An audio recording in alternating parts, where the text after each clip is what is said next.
So if we do some messy computations,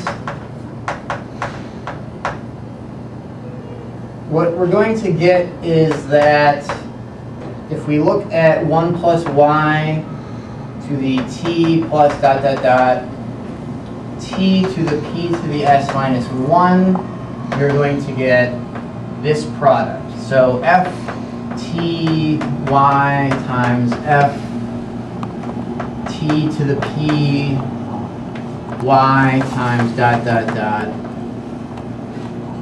f t to the p s minus 1 y. And so you can get this by expanding this thing out using this binomial guy and using the fact that t to the p to the s is actually t. Okay, so what we have is we can compute. So I'm going to use equality. It's not really what I mean. But so we can compute this character by this equation. So I'm going to put, what do you put above an equal sign? So this is a robot.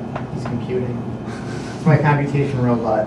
It's not really equality, but we can compute this thing by looking at the product from I equals 0 to s minus 1 of theta t to the p to the I, where once again t is the Tm lift of A. Okay, so there's been a little bit of confusion, so I'm going to stop here. We've got this character of the additive group of the finite field. Computations with this thing, but it's kind of screwed up because this isn't like a power series in omega. This is, we got something downstairs in the finite field, and then we've got upstairs in characteristic 0. The goal of all this messiness is this is a really nice behaved series in the p-adics, this f of x, y I'm defining here. The idea is now we can compute this character by looking at this product over the type Mueller lifts of this relatively nicely behaved thing. So also, I promised I would tell you how we get some mileage. Here we're only looking at xi that are not equal to 0. These are the things that have nice type Mueller lifts over here. So the idea is we've turned this thing with this character that we didn't really know how to handle into something that we can plug in type Mueller lifts into like a nice p-adic analytic thing and get some traction on it. Is everybody tracking me more or less? And so so robot equals is really just equals. Yeah. When you say that those aren't equal, it's equal because you want to compute it that way. Right. Okay. Right. But so it's important that this thing, there's more action over here. Right? This is like this is some kind of power series you can compute other values of. Does that make sense? Question? Say the y xi equals not equal to 0, I still didn't get that. Okay, so the type Mueller lifts, like we don't really want to use, 0 is not a good type Mueller lift. So we're lifting x naught times f of x. X naught times f of x. That's A. Yeah, so we're going to play around with this a little bit more in a minute, so I wouldn't worry too much about that. Oh, okay.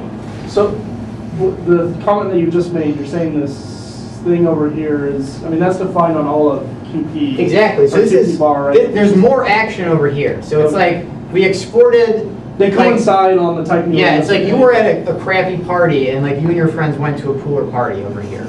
That's kind of what we're doing. There are more people playing. Yeah, there are lots more people playing, and they're like more fun and cohesive. Let's extend this analogy some more. All right, I think I need to keep going. Okay, so now I'm going to go to part 3. For the moment, I'm not going to prove anything. We can do maybe an encore and prove this if possible. But what Dwork does is he turns questions about computing these things into sort of almost like functional analysis questions about a certain linear map on the space of power series. So this is what we're going to talk about now. So I have to define a bunch of stuff. Please forgive me. So R is just going to be the power series in omega over our variables.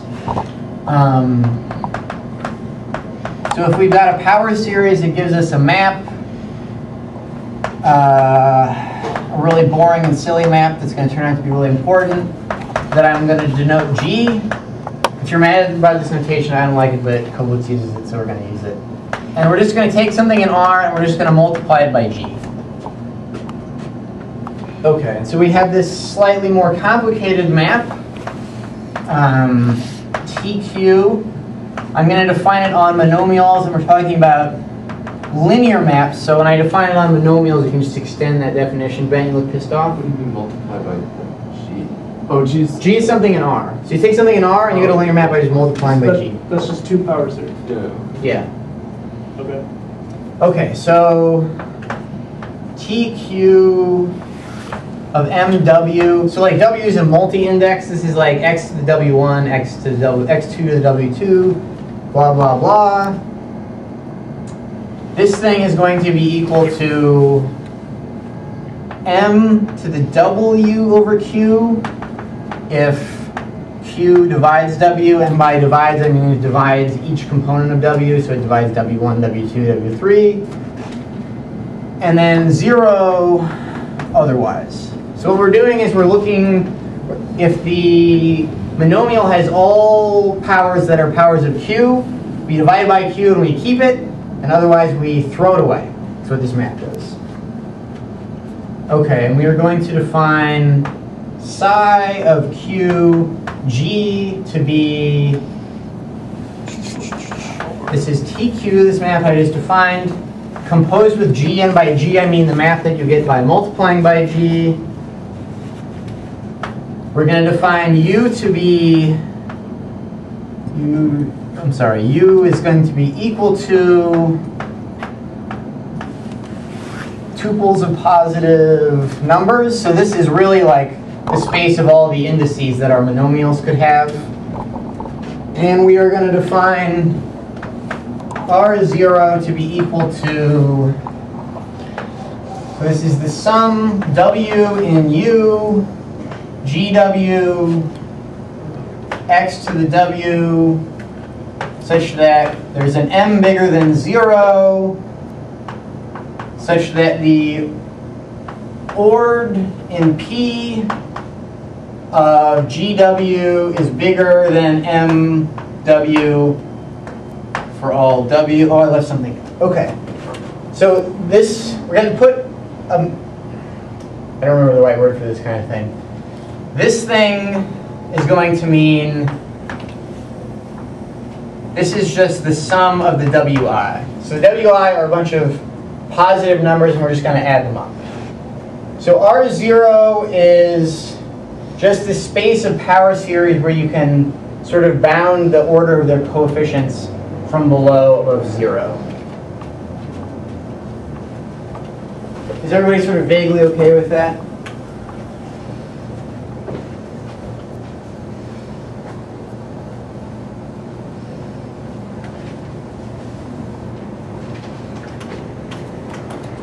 Okay, so I'm going to use two lemmas, and I'm not going to prove any of them right now.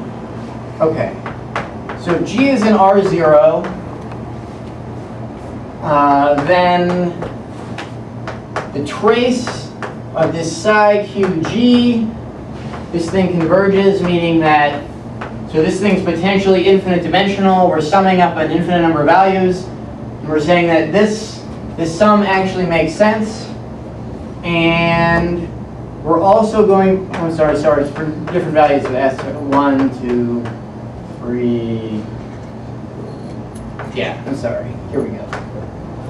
So not only the trace of this thing, but the trace of its powers makes sense. And we're going to see that Q to the S minus 1 to the N